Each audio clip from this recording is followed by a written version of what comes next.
Is our media any different, any better?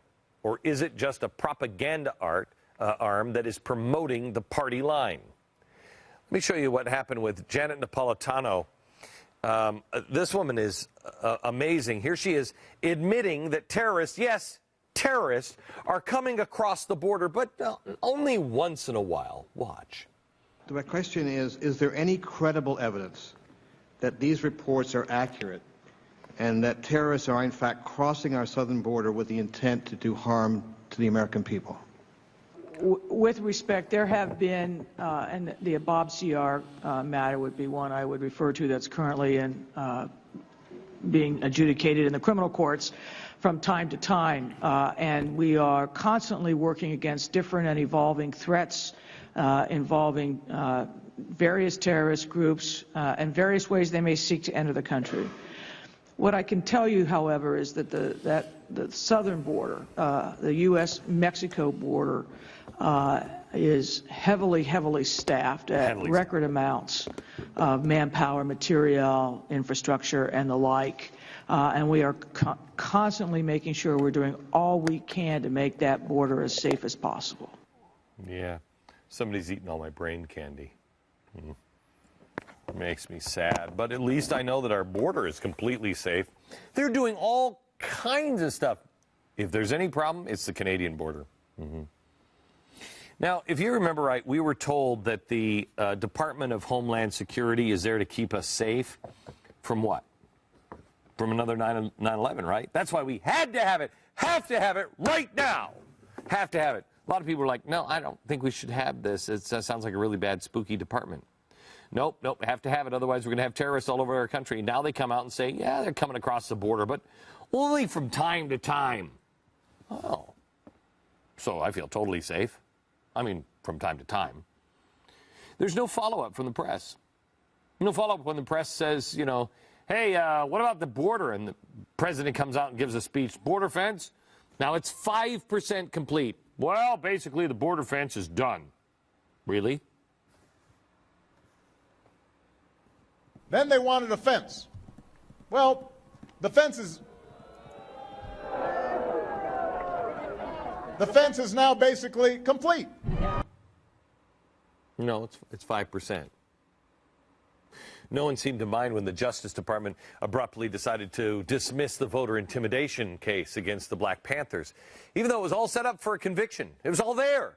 The government just dropped the case, remember? Oh, no, nothing funny was going on. Nobody followed up, even though new information is now out that shows political appointees within the DOJ conferred about the case in the days before the dismissal, exactly as we suspected when we reported on this at Fox. The White House denied any of this stuff happening.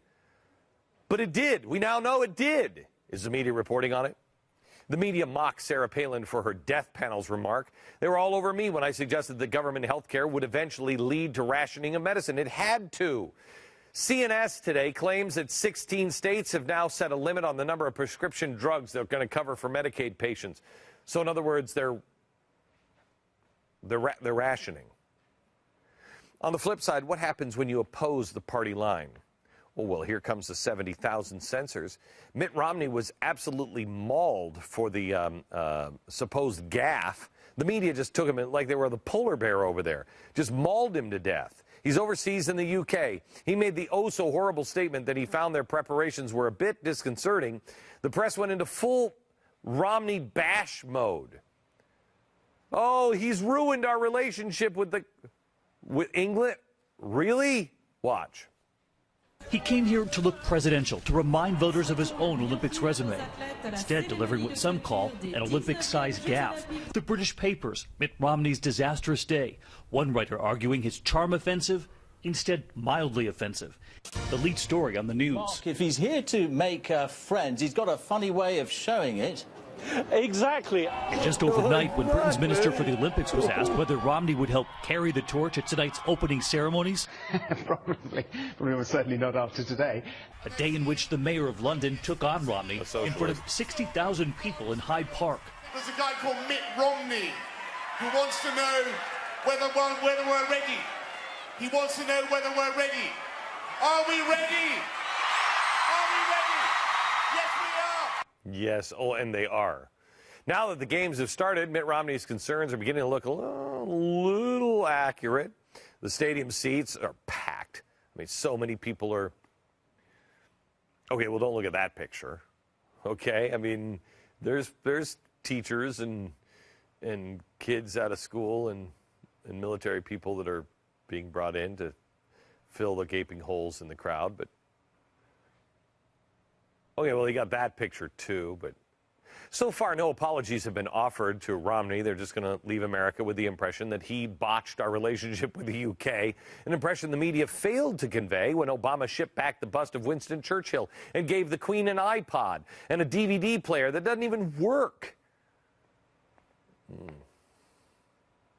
But what would you expect from the media over here or over there, especially over there when you just had the opening ceremonies of full-fledged national health services?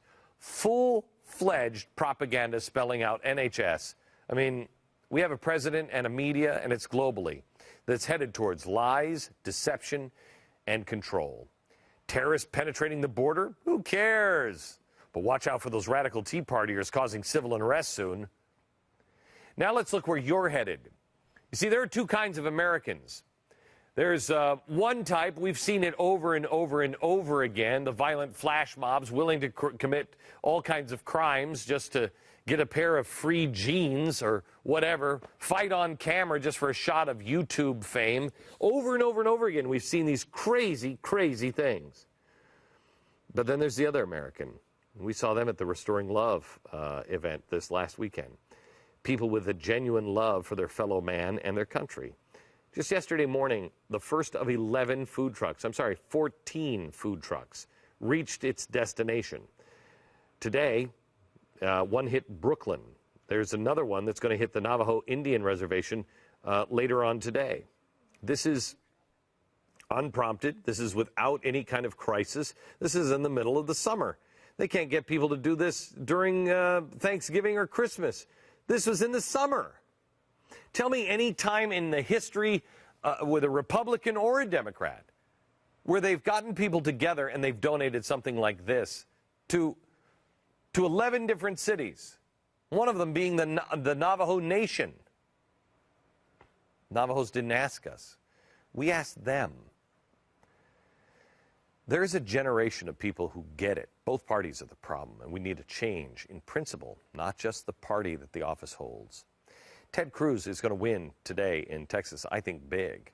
Politico wrote that if he does win, it will send shockwaves, and that despite being outspent more than 3-1 and being the GOP party establishment, he's never run for office. He's been tasked with penetrating the Lone Star State's 20 media markets with virtually zero name recognition.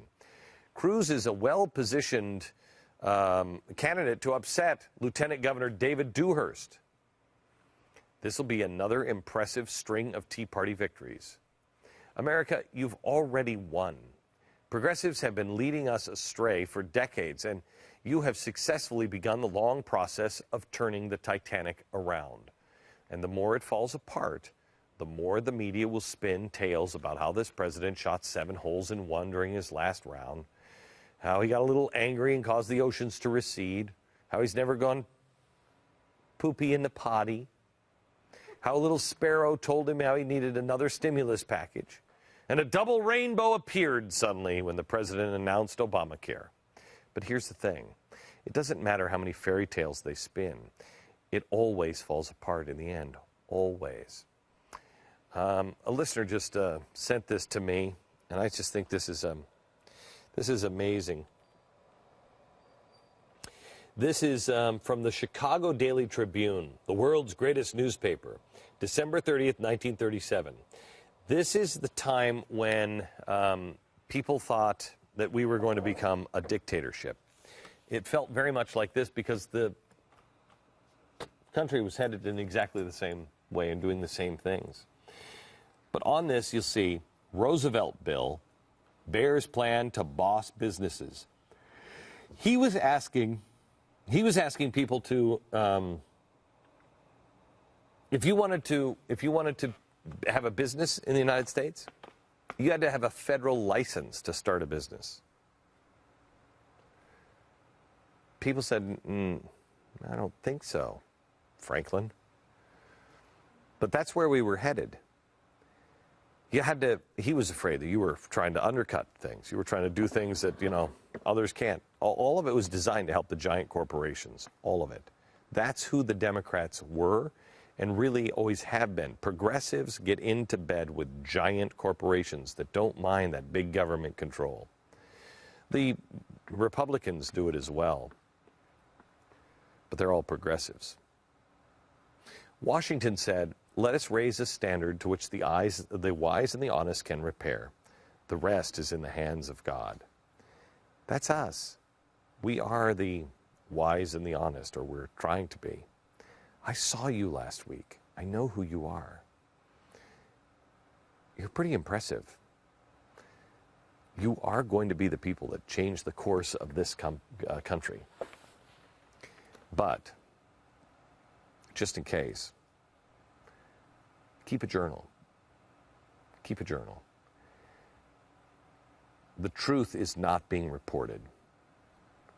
You need to make sure you write down everything that you know and what's really going on in your head. Whether it becomes famous or not, I don't know, but I'll bet you one or two people that do this and really focus on what's happening in the world. I have a feeling your children or your grandchildren will end up being very, very rich if you keep that journal. The truth has to be recorded, and it's recorded so few places today.